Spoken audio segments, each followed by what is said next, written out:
So Lou has a large workload. Specifically, he's got dojo classes. He's got tune of the week. He's got weekly band practice, new and old tunes.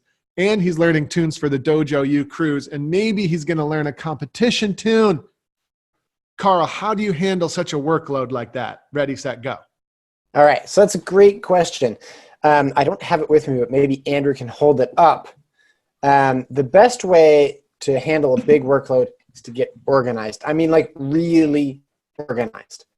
And to that point, the Dojo U planner could be a good point. And I'm not just trying to sell it. It really would be helpful. It's hard to try to sell the planner because it's free. Right. But here's the thing, Lou. You don't need to practice every tune every day.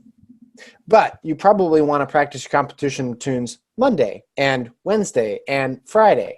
And then maybe tunes on Tuesday and Thursday. But you don't want to try to keep track of that day to day. You want to get that planned out ahead of time so that you're working consistently to make progress. And of course, one of the most important things you need to do every day is play your bagpipes for at least 5 minutes. So that needs to be at the top of the list, right? Play your pipes every day. That's one of the best things you can do to improve. And if everything else, if you get busy and everything else falls by the wayside, at least you've done 5 minutes on the pipes. That does a huge amount of good for your playing. So I guess to summarize here, the most important thing is to get organized. I mean, highly organized. Because you're right, you can't work on everything you listed there in one day.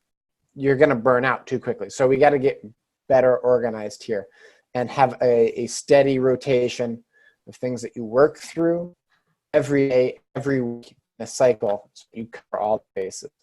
So I have further thoughts on that. Number one is, especially as a beginner or an intermediate, especially as somebody who has a lot of other things going on, consolidate. Consolidate would be one thing I would add. So like the competition tune ? Okay, pick a band tune or a cruise tune or a dojo tune of the week or something like that, but pick something that will work in both spaces. All right. For example, I have a local grade 3 band, and I tell them all the time, like, just use the band MSR in the solos. There's a big stigma about the idea that there's this big difference in style between how you're going to play tunes in the band versus how you would play them in solo competition. And maybe there's a shred of truth to that.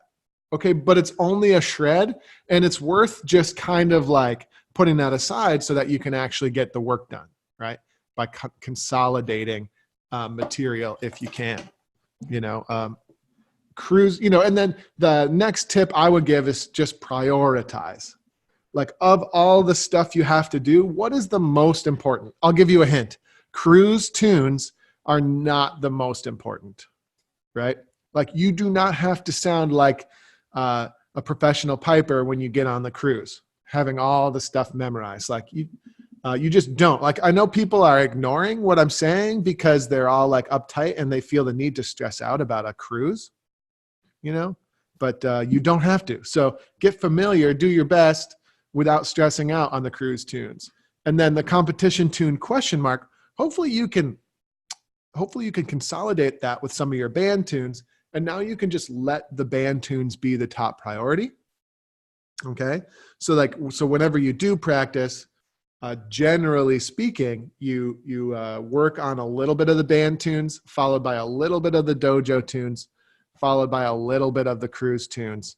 And then, that's your priority list. So the worst case scenario is on a day where we don't have much time. The worst case scenario is that you don't get to work on the cruise tunes, and maybe you don't get to work on the dojo tune of the week, but you've still done like the really important thing. You know what I mean? Something like that.